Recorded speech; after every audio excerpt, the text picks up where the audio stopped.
जी हाँ, आप देख रहे हो रोहिलॉजी।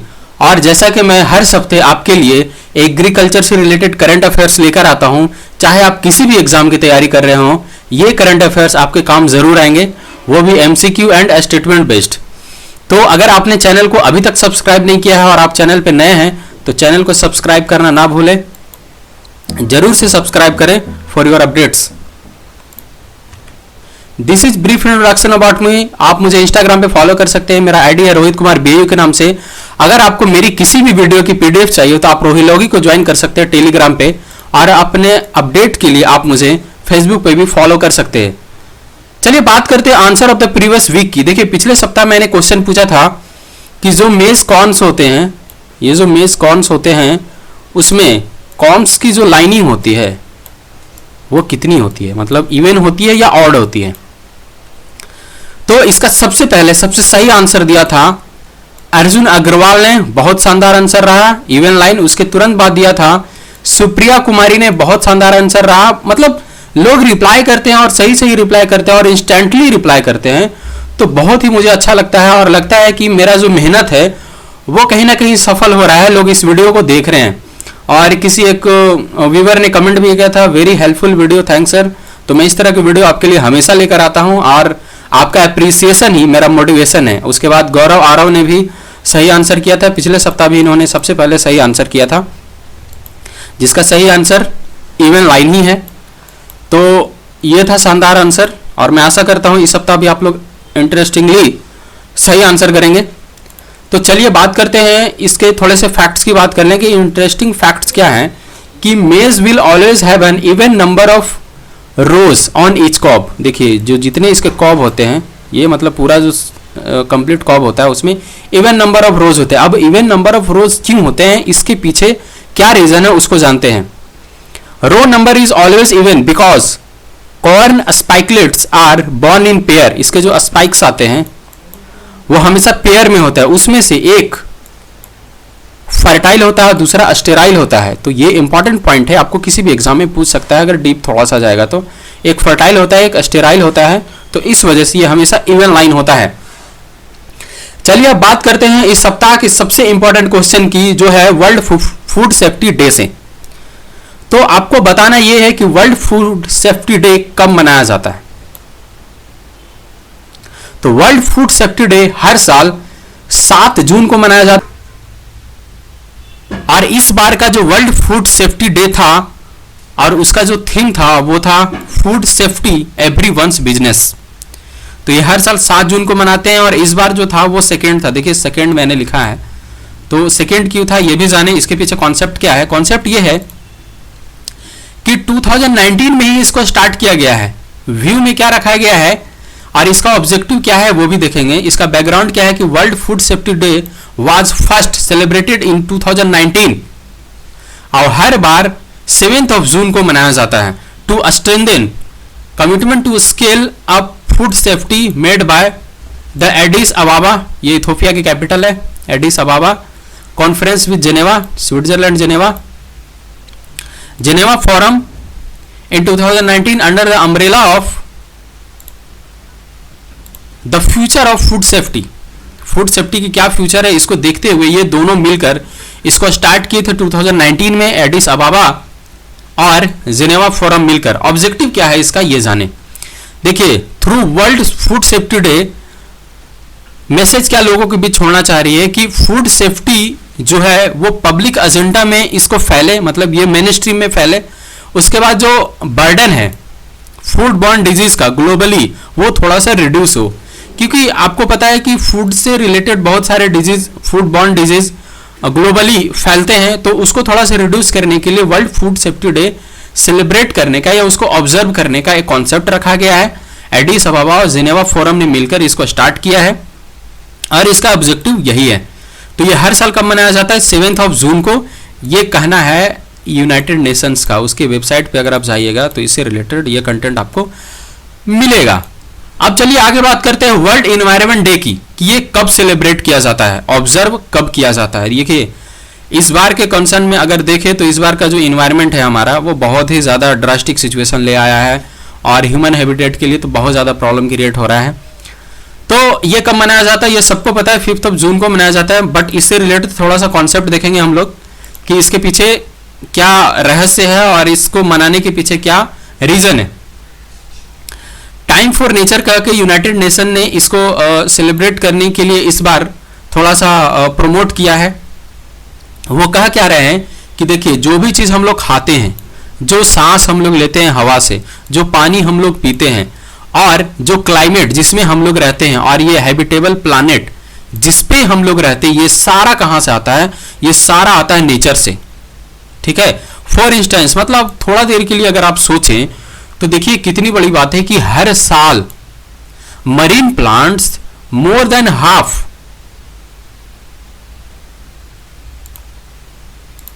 हर साल marine plants more than half of our atmosphere oxygen.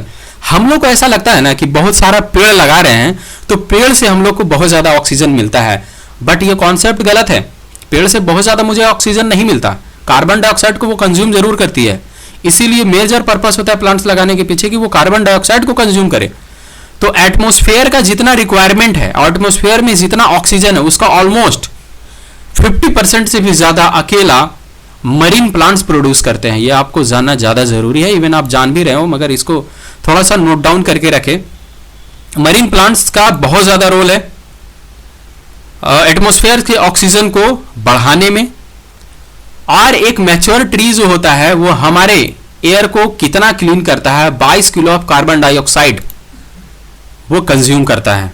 एक मैच्योर प्लांट जो होता है 22 किलो ऑफ कार्बन डाइऑक्साइड खा जाता है, और उसके बदले में हम लोग को क्या रिलीज करता है, ऑक्सीजन।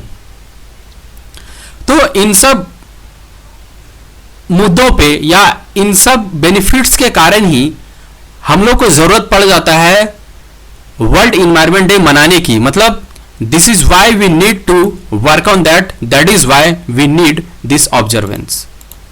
ये इंपॉर्टेंट है, कुछ इंपॉर्टेंट पॉइंट्स थे जो आपको जानने चाहिए थे। उसके बाद भी थोड़ा सा और कॉन्सेप्ट है इस बार के बारे में जान लें कि इस बार का जो वर्ल्ड इन्वायरमेंट डे है उसको होस्ट किसने किया है, कोलंबिया ने किया है, जिसकी कैपिटल क्या है, बगोटा। कोलंबिया की कैपिटल बगोटा है। इस साल का होस्ट कौन कर रहे हैं, मतलब इस साल के होस्ट कंट्री कौन है, कोलंबिया है। Is the most renowned day for environment action. मैंने बताया ये कब से मनाया जा रहा है, ये 1974 से मनाया जा रहा है। हर साल 5 जून को मनाया जाता है। और ये जो इन्वायरमेंट डे है, इस दिन देखिए हॉलीडे होता है और सारे को इंगेज करने की कोशिश की जाती है। मतलब गवर्नमेंट्स हो, बिजनेसमैन हो, सेलिब्रिटीज हो, सिटीजन्स हो, ये सारे को फोकस किया जाता है। और ऐसा मतलब मोटिव होता है इस ऑब्जर्वेंस का कि लोग, सारे लोग इसमें इन्वॉल्व हों और इसको ध्यान दें, इस पे ध्यान दें।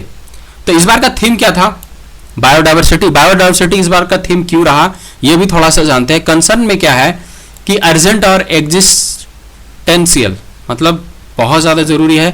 क्योंकि हुआ क्या है हाल फिलहाल में, रिसेंट इवेंट्स की अगर बात करें तो ब्राज़ील, यूनाइटेड स्टेट्स, ऑस्ट्रेलिया, ये सब जगह पे क्या हुआ है कि बुश फायर्स हुए हैं और लोकस्ट इन्फेस्टेशन भी हुआ है। कहाँ, ईस्ट अफ्रीका में, इवन हमारे कंट्री में। और जो सबसे बड़ा पैंडेमिक, डिजीज पैंडेमिक फैला हुआ है, कोरोना वायरस। तो इन सब चीज़ों को देखते हुए इस बार का ये थीम रखा गया है बायोडाइवर्सिटी, जिसको मेंटेन करना बहुत ज़्यादा ज़रूरी है। चलिए बढ़ते हैं अगले क्वेश्चन की तरफ। और अगला क्वेश्चन क्या है इसको देखते हैं। Cabinet approves extension of payment, repayment, extension of repayment date for short term loans. Short term loans किसको दिया जाता है, केसीसी किया जाता है, आपको पता होगा। Even for agriculture and allied sectors short term loan दिए जाते हैं। एग्रीकल्चर एंड एलाइड सेक्टर्स के लिए 5 साल के लिए लोन दिए जाते हैं। चलिए आगे बढ़ते हैं।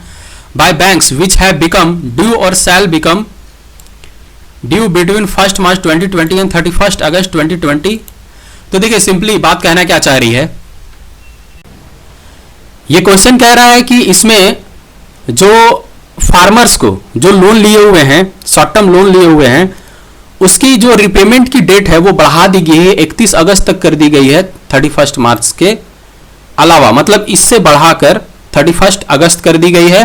तो होता क्या है कि जनरली बैंक्स क्या होती है कि रिबेट देती है, रिबेट इन द सेंस कि वो उसके ऊपर सब्सिडी देती है, इंटरेस्ट सबवेंशन बोलते हैं उसको। तो चलिए स्टेटमेंट्स को देखते हैं, स्टेटमेंट्स के थ्रू जानने की कोशिश करेंगे कि कौन सा स्टेटमेंट सही है। For standard short term loans up to 4 lakh, 4 lakh तक दिया जाता है, सही हो सकता है। With continued benefit of 2% interest subvention to farmers, farmers को कंटिन्यू करेगा इंटरेस्ट सबवेंशन को, यह भी सही हो सकता है। थर्ड स्टेटमेंट है 3% prompt repayment incentive to farmers, मतलब अगर फार्मर्स टाइमली पेमेंट करते हैं तो 3% उन लोगों को प्रॉम्प्ट रीपेमेंट इंसेंटिव मिलता है, यह भी स्टेटमेंट सही हो सकता है। तीनों स्टेटमेंट पे ध्यान दें, वीडियो को पॉज करें, और बहुत ही इंपॉर्टेंट क्वेश्चन है ये, आपको कॉन्सेप्ट समझना चाहिए। तो चलिए, मैं आशा करता हूं आपने वीडियो को पॉज किया होगा, आंसर करने की कोशिश की होगी। देखिए पहला स्टेटमेंट जो है वो गलत है, मैक्सिमम 3 लाख की बात की गई है इसमें। तो शॉर्ट टर्म लोन जो है वो 3 लाख दिया जा रहा है, 3 लाख के लिए है ये, और कितने लोन दिए जाते हैं उसके लिए मैं नहीं बता रहा हूं। ये स्टेटमेंट जो है सिर्फ RS 3 लाख के लिए है, जो शॉर्ट टर्म लोन दिए गए हैं उस पर बात हो रही है। अब इसमें 2% इंटरेस्ट सबवेंशन टू फार्मर्स, देखिए फार्मर्स को तो इंटरेस्ट सबवेंशन 2% नहीं दिया जाता, डायरेक्टली किसको दिया जाता है, बैंक्स को दिया जाता है। गवर्नमेंट बैंक्स को देती है 2% इंटरेस्ट सबवेंशन। थोड़ा इस बात को ध्यान से सुनिएगा, इसमें कॉन्सेप्ट क्या है कि सपोज कि 9% इंटरेस्ट है किसी शॉर्ट टर्म लोन के लिए जो 3 लाख किसान लिए है KCC के थ्रू। अब गवर्नमेंट क्या है कि बैंक को इंटरेस्ट सबवेंशन देगी, मतलब बैंक किसी को लोन देगी तो 9% लेगी। अगर KCC के थ्रू शॉर्ट टर्म लोन्स देती है agriculture and allied sectors activities के लिए, तो उसमें से 2% गवर्नमेंट उसको इंटरेस्ट सबवेंशन देगी, तो वो डायरेक्टली फार्मर्स को देती है, तो हो जाएगा कितना 7%, 2% कट के, और उसको तो बैंक को 9% ही चाहिए, तो 2% ये जो गवर्नमेंट 2% जो बैंक फार्मर्स को दे रही है, वो पैसा 2% का वो गवर्नमेंट से बैंक लेगी क्लेम करके। उसके बाद 3% जो प्रॉम्प्ट रीपेमेंट इंसेंटिव है टू फार्मर्स, ये भी कंटिन्यू रहेगा, मतलब फार्मर्स को 3% का एक्स्ट्रा मिलेगा अगर वो टाइमली पेमेंट कर देता है तो आपको बताना ये है कि कौन सा स्टेटमेंट सही है। देखिए ये पहला स्टेटमेंट गलत है, दूसरा स्टेटमेंट गलत है, तीसरा स्टेटमेंट सही है, तो कौन सा ऑप्शन सही हो रहा है, ऑप्शन ए 3 ओनली। चलिए थोड़ा सा इसके कॉन्सेप्ट को समझें। Government is providing concessional standard short term agri loans देती है to farmers through banks with 2% per annum interest subvention. देखिए 2% पर एनम इंटरेस्ट सबवेंशन देती है, एनुअली काउंट होता है, वो लोन कितने भी साल के लिए ले सकता है। शॉर्ट टर्म लोन शायद 5 साल के लिए है, मगर उसमें से हर साल उसका एनुअल एनालिसिस होता है, उसको सबमिट करना होता है, तो हर साल 2% का सबवेंशन देगी बैंक को। उसके बाद 3% एडिशनल बेनिफिट है टाइमली रिपेमेंट के लिए फार्मर्स के लिए। तो फाइनली जो फार्मर्स को लोन मिल रहा है अगर टाइमली रिपेमेंट करता है तो उसको 4% पे मिल रहा है। 7% था, 7 में से फिर 3 घटा दीजिए तो 4% पे हो जा रहा है अगर टाइमली रिपेमेंट करता है फार्मर्स, तो इस तरह से उसको बेनिफिट है। चलिए आगे बात करते हैं मिनिमम सपोर्ट प्राइस के लिए। देखिए खरीफ का जो मिनिमम सपोर्ट प्राइस है वो अनाउंस कर दिया गवर्नमेंट, और मैं इस पे भी वीडियो लेकर आऊंगा कि minimum support price that is MSP कैसे डिसाइड होता है, कौन सी क्रॉप के लिए क्या है और उसको कैसे याद करेंगे। तो 2021 के लिए मार्केटिंग सेशन 2021 के लिए अनाउंस हो चुका है। आपको बताना है कि पैडी, कॉमन पैडी 2 तरह के होते हैं, एक कॉमन पैडी होता है, ग्रेड ए पैडी होता है। तो कॉमन पैडी के लिए इस बार का MSP कितना रखा गया है, और इस बार भी MSP में बढ़ोतरी की गई है। कितना की गई है, 53 रुपीज की गई है कॉमन पैडी में। तो आप गेस कर सकते हैं अगर आपको पिछले साल का याद होगा तो 53 रुपीज बढ़ाकर इस बार का जो MSP रखा गया है पैडी कॉमन के लिए वो है 1868 रुपया, 1868 रुपीज। चलिए उसी MSP से बात करते हैं कि highest increase in MSP is proposed for niger seed. देखिए सबसे ज्यादा इंक्रीमेंट दैट इज इंक्रीज किस क्रॉप के लिए हुआ है MSP में इस बार, वो आपको बताना है। तो ये तो मैं बताया हूं नाइजर सीड का है, मगर कितना हुआ है ये आपको बताना है। तो ये है 755 रुपीज। चलिए बढ़ते हैं अगले क्वेश्चन की तरफ। इसमें क्वेश्चन में क्या पूछ रहा है, assumes charge as secretary department of chemicals and petrochemicals. देखिए department of chemicals and petrochemicals आता है ministry of chemicals and fertiliser में। तो इस मिनिस्ट्री को थोड़ा आपको जानना जरूरी है, क्योंकि आप एग्रीकल्चर सेक्टर से अगर बिलोंग कर रहे हैं तो आपको ये ज्यादा जरूरी है। इसके सेक्रेटरी के लिए चार्ज कौन लिए हैं ये आपको बताना है, और इसको थोड़ा सा डीप में आप जाकर पढ़ सकते हैं। तो ये है आर के चतुर्वेदी, इनको दिया गया है सेक्रेटरी का चार्ज इस डिपार्टमेंट के लिए। चलिए बढ़ते हैं अगले क्वेश्चन की तरफ। देखिए गवर्नमेंट का अभी जो कंसर्न है कि वन नेशन वन कार्ड, कहने का मतलब है कि किसी भी आदमी के पास अगर कोई राशन कार्ड है, ये पीडीएस के थ्रू हो रहा है, राशन कार्ड है तो ऑल ओवर इंडिया में वो कहीं भी उस राशन कार्ड से अपना जो सब्सिडाइज्ड फूड ग्रेन्स है वो अवेल कर सकता है। इस लॉकडाउन में ये सुविधा दी गई है और सोशल डिस्टेंसिंग को मेंटेन करने के लिए, और लॉकडाउन का ही नहीं, इस पे काम भी हो रहा है कि ऑल ओवर इंडिया जो है वो हमेशा इस चीज पे चले। तो इसके लिए दो स्टेटमेंट है, it is operated by ministry of consumer affairs, food and public distribution. दूसरा statement, the facility so far is enabled in 17 states and union territories. तो बताना है दोनों स्टेटमेंट सही है या गलत है। चलिए ये दोनों स्टेटमेंट सही है तो हो जाएगा all, option C.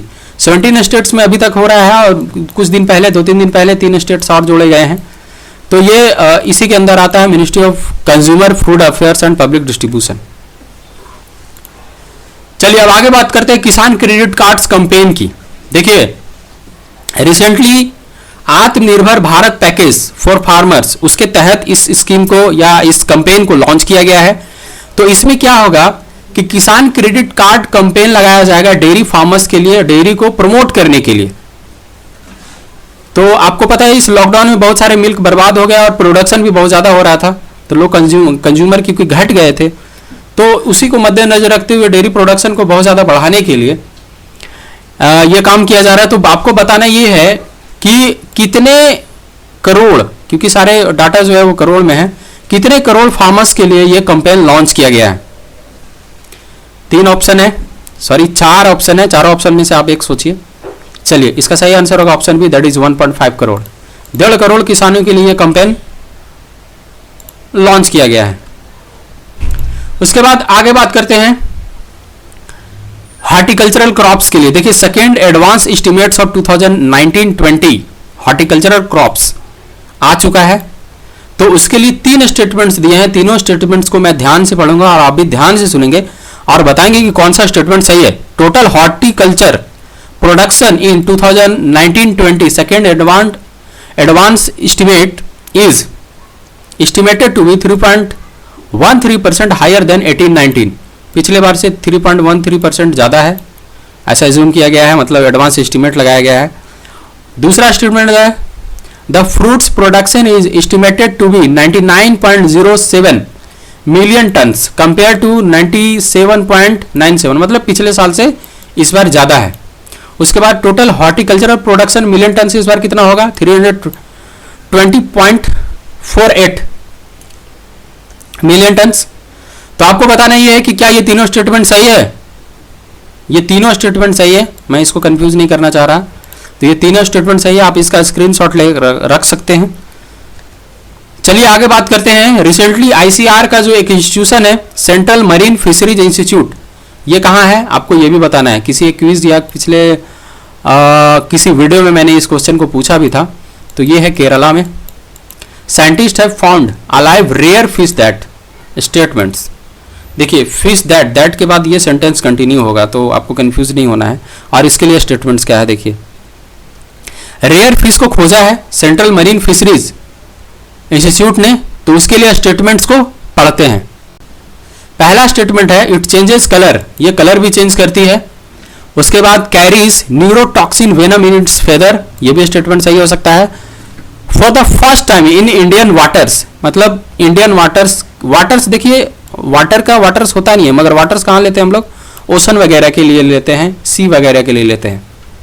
Water bodies की अगर बात करें तो उसमें वाटर्स इंक्लूड करते हैं। उसके बाद फोर्थ स्टेटमेंट है the fish is called scorpion fish. चारों स्टेटमेंट को ध्यान से पढ़िए, अगर आप इस न्यूज से अवेयर होंगे तो आप आंसर कर पाएंगे। चलिए पहला स्टेटमेंट देखते हैं, बिल्कुल सही है। दूसरा स्टेटमेंट गलत है, ये फीदर्स में नहीं, ये स्पाइंस में रखती है, तो इसके लिए स्पाइंस होगा। इसी के बेसिस पे इसका नाम रखा गया है स्कॉर्पियन फिश, ठीक है। तो दूसरा स्टेटमेंट जो गलत है, तीसरा स्टेटमेंट बिल्कुल सही है, चौथा स्टेटमेंट भी बिल्कुल सही है, तो बी नहीं होगा, ए सी डी होगा। चलिए ऑप्शन देखते हैं, तो ऑप्शन 3 ए सी डी, तो 3 होगा सही।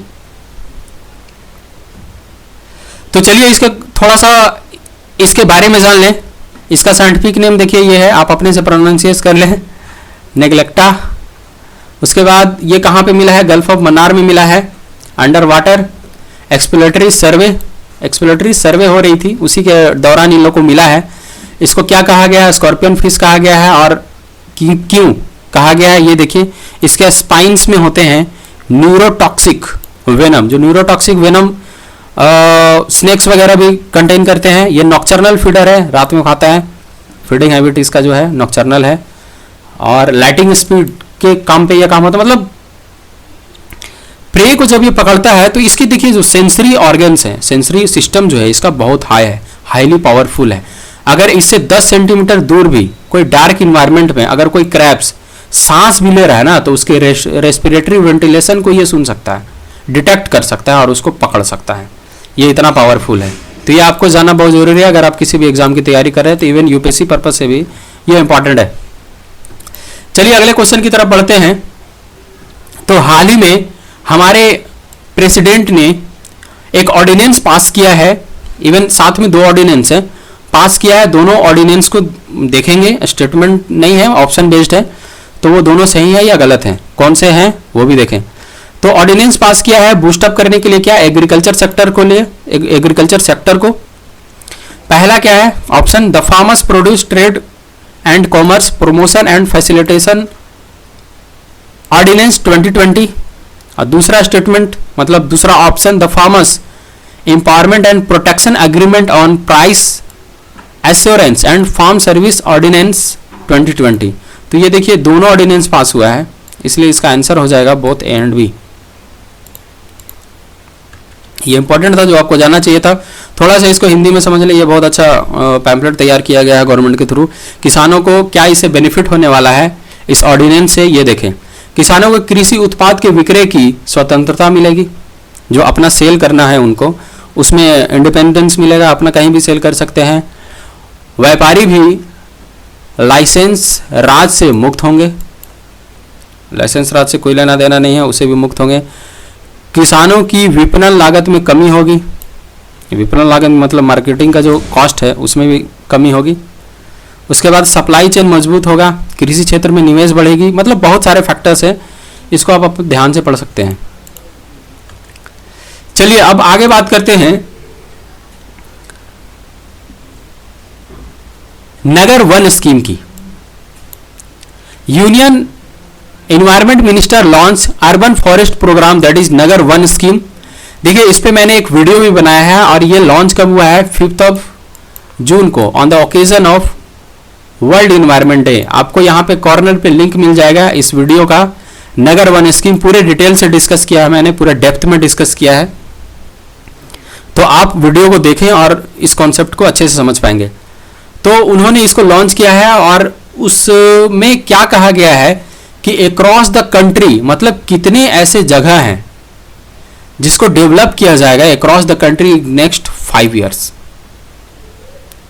तो यह है 200 ऐसे स्पॉट्स होंगे, सेलेक्ट किया जाएगा जिसमें फॉरेस्ट का डेवलपमेंट किया जाएगा अर्बन प्लेसेस में।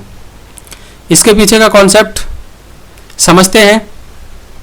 तो on the occasion of world environment day इसको लॉन्च किया गया है। 200 corporations and cities in the country across the country over next 5 years. 5 साल में फॉरेस्ट बिल्डअप किया जाएगा इन सब जगहों पे।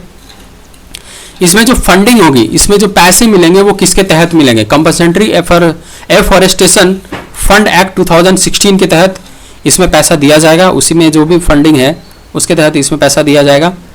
और फॉरेस्ट का डेवलपमेंट कहाँ होगा, एग्जिस्टिंग फॉरेस्ट अगर है तो उसको डेवलप करने की कोशिश किया जाएगा, या वैकेंट लैंड्स जो ऑफर करेंगे अर्बन लोकल बॉडीज उस पर काम किया जाएगा। और ये जो मॉडल है जो लॉन्च किया जा रहा है, ये किसको रोल मॉडल मानकर, मतलब किससे प्रमोट होकर या किससे मोटिवेट होकर ये एक स्कीम लॉन्च किया गया था, एक प्रोग्राम लॉन्च किया गया था, वर्जे अर्बन फॉरेस्ट प्रोग्राम पुणे में। उसी को देखते हुए ये किया जा रहा है, ये कहना है। मतलब ये सारा जो कंटेंट आपको मिलेगा इंडियन एक्सप्रेस में भी मिल सकता है, सोर्स वही है, वहाँ से मैंने लिया है।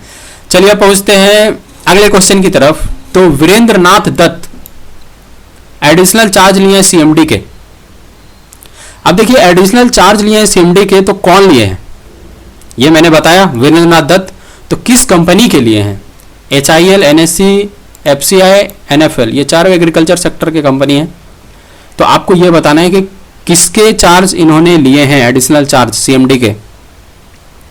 देखिए ये कौन है, क्यों चार्ज लिए हैं, मतलब ठीक है जो भी है, इसके थ्रू हम ये बताना चाह रहे हैं कि ये चारों कंपनी का आपको कुछ ना कुछ याद हो जाएगा। HIL कब आया था? 1954 में। देखिए चारों का ईयर मैं आपको बता दे रहा हूँ, सबका ईयर ऑफ इस्टेब्लिशमेंट 1954। उसके बाद NSC 1963, उसके बाद FCI 1964 फूड कॉरपोरेशन एक्ट के तहत, NFL 1979। तो चारों का ईयर आपको ईयर ऑफ इस्टेब्लिशमेंट ऑलमोस्ट याद हो जाएगा इसके थ्रू। और ये सीएमडी के चार्ज लिए हैं NFL के। चलिए अब फाइनली हम लोग पहुंच गए हैं क्वेश्चन ऑफ द वीक की तरफ। सिंपल सा क्वेश्चन है, एग्रीकल्चर इंजीनियरिंग से रिलेटेड क्वेश्चन है और मोस्ट ऑफ द एग्जाम्स में इस तरह के क्वेश्चन पूछ दिए जा रहे हैं। ये स्टैटिक पार्ट का है। तो आपको बताना ये है कि which type of nozzle is most commonly used for herbicide application. Herbicide के एप्लीकेशन के लिए किस तरह का नोजल यूज किया जाता है, आपको ये बताना है। जितना फास्ट आंसर करेंगे उतना फास्ट सरफेस पे आएंगे। तो ये देखिए नोजल का इमेज है, इस तरह का नोजल होता है, कोई बड़ा होता है कोई छोटा होता है। तो हर्बिसाइड के लिए कौन सा यूज किया जाता है, क्वेश्चन यही है। तो ये था जून फर्स्ट वीक का एग्रीकल्चर करंट अफेयर्स। मैं आशा करता हूं आपको वीडियो अच्छा लग रहा होगा और चैनल को सब्सक्राइब करना ना भूलें अगर आप इस वीडियो को कंटिन्यू करना चाहते हैं तो। Thanks for today, bye bye.